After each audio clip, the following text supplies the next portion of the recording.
વડોદરા શહેરના લક્ષ્મીપુરા વિસ્તારમાં આવેલા સહયોગ સ્પેસ કોમ્પ્લેક્સના બેઝમેન્ટમાંથી સવારે યુવતીનો મૃતદેહ મળી આવ્યો હતો। બનાવના પગલે પોલીસ ક્રાઇમ બ્રાન્ચ તેમજ એફએસએલની ટીમો ઘટના સ્થળે પહોંચી હતી અને આગળની તપાસ હાથ ધરી હતી।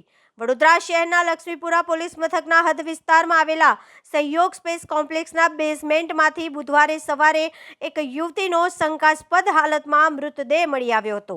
કંટ્રોલ રૂમથી માહિતી મળતા જ લક્ષ્મીપુરા પોલીસ ક્રાઇમ બ્રાન્ચ તેમજ એફએસએલની ટીમ ઘટના સ્થળે પહોંચી હતી।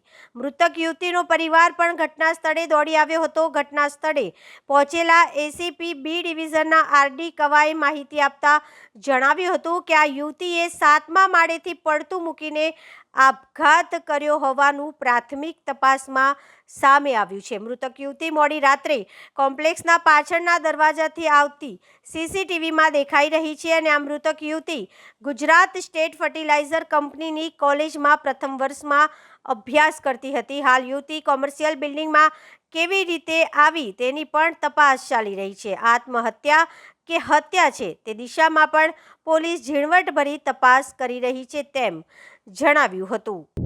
કંટ્રોલ રૂમ તરફથી સંદેશો મળેલો હતો કે લક્ષ્મીપુરા પોલીસ સ્ટેશન વિસ્તારમાં મહિલાની ડેડ બોડી બિલ્ડિંગના બેઝમેન્ટમાં ફ્લોર પર મળી છે।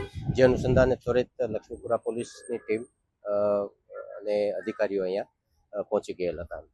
પ્રથમ દ્રષ્ટિએ જોતા સુસાઇડલ લાગે છે, કારણ કે બિલ્ડિંગના 7મા માળ સુધીના સીસીટીવી ફૂટેજ એમના મળે છે અને 7મા માળ પછી ટેરેસ ઉપર જવાનો રસ્તો નથી, તો 7મા માળ સુધી બીજા કોઈ વ્યક્તિની હાજરી નથી, એટલે જે ભોગ બનનાર જે છે, આકામે મરણ જનાર છે, એ એકલા જ ત્યાં દર્શિત થાય છે કેમેરામાં અને ત્યાંથી અમને જમ્પ માર્યો હોય એવું પ્રાથમિક તપાસમાં જણાવ્યું છે।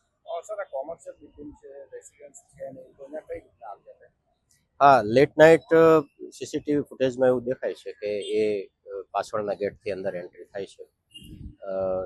કોમર્શિયલ બિલ્ડિંગ હોવાને કારણે સિક્યુરિટી પર્પઝથી સિક્યુરિટી તો છે જ, પણ પાછળના ગેટથી એ એન્ટ્રી લે છે, એટલે એ પાછળના ગેટથી એન્ટ્રી લઈ દાદર ચડી અને 7મા માળ સુધી જાય છે। ના, એ નોકરી નહોતા કરતા, અભ્યાસ કરતા હતા। એમના પિતાશ્રી તરફથી એવું જાણવા મળ્યું છે કે જીએસએફસી યુનિવર્સિટીમાં એ પ્રથમ વર્ષમાં હતા।